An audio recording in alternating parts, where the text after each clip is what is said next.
Tes oreilles entendront derrière toi la voix qui dira « Voici le chemin, marche-y ». Ésaïe 30, 21.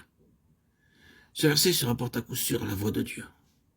Nous devrions sans cesse demander dans nos prières d'être constamment enseignés et à entendre parfaitement et clairement cette voix, car ce n'est qu'en entendant sa voix jour après jour que toutes nos questions peuvent trouver une réponse et que tous nos problèmes peuvent être résolus.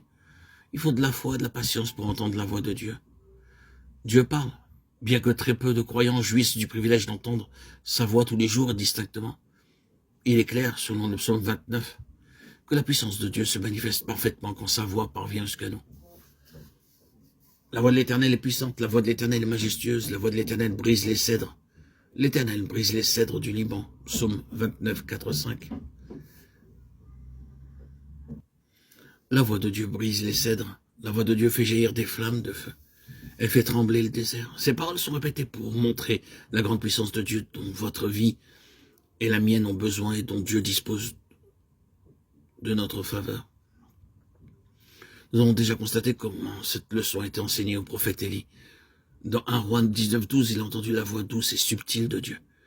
Il avait vu la grande puissance de Dieu descendre sous la forme d'une flamme et consumer l'Holocauste par la suite. Dieu avait envoyé la pluie. Cependant, nous trouvons Élie assis sous un genêt, découragé et désespéré. Au verset 4, il confesse presque de ne plus avoir envie de vivre. Il peut nous arriver aux uns et aux autres d'être découragés, déprimés, abattus. Nous trouvons parfois les fardeaux trop lourds. Nous entendons parler de mort, de troubles, d'autres calamités. Nous entendons les médisances de nos ennemis à notre sujet. En face de toutes ces situations malencontreuses, nous perdons courage. Et il nous arrive tous à un moment ou à un autre de nous laisser tomber au pied du genêt. Mais le fardeau d'Élie devint plus léger lorsqu'il entendit la voix douce et subtile. Selon 1 Roi 19, 12, son désir de mourir et tous ses doutes au sujet de Dieu s'évanouirent. Un nouveau secret lui fut révélé. Dieu lui communiqua très clairement sa pensée. Après toutes ces années de ministère, il apprit combien les voix de Dieu sont différentes de celles de l'homme. Quel que soit votre fardeau, votre problème, si vous avez vraiment appris ce secret, vous sortirez de la lutte en vainqueur.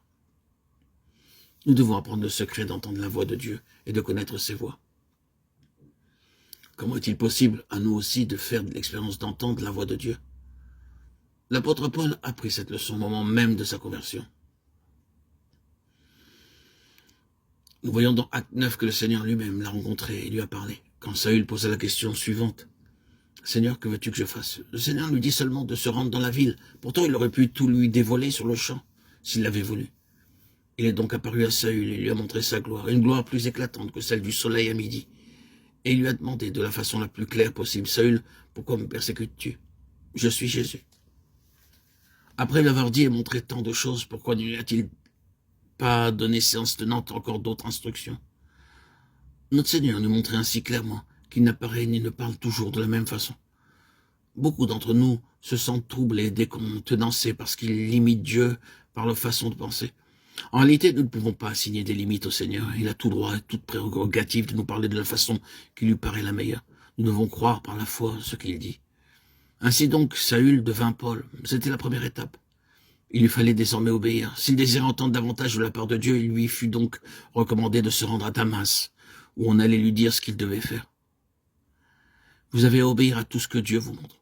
Je tiens à répéter qu'à moins de naître de nouveau, vous ne pouvez pas entendre la voix de Dieu. Ceux qui ont reçu le don de la vie éternelle ont dû entendre sa voix à un certain moment et quelque part.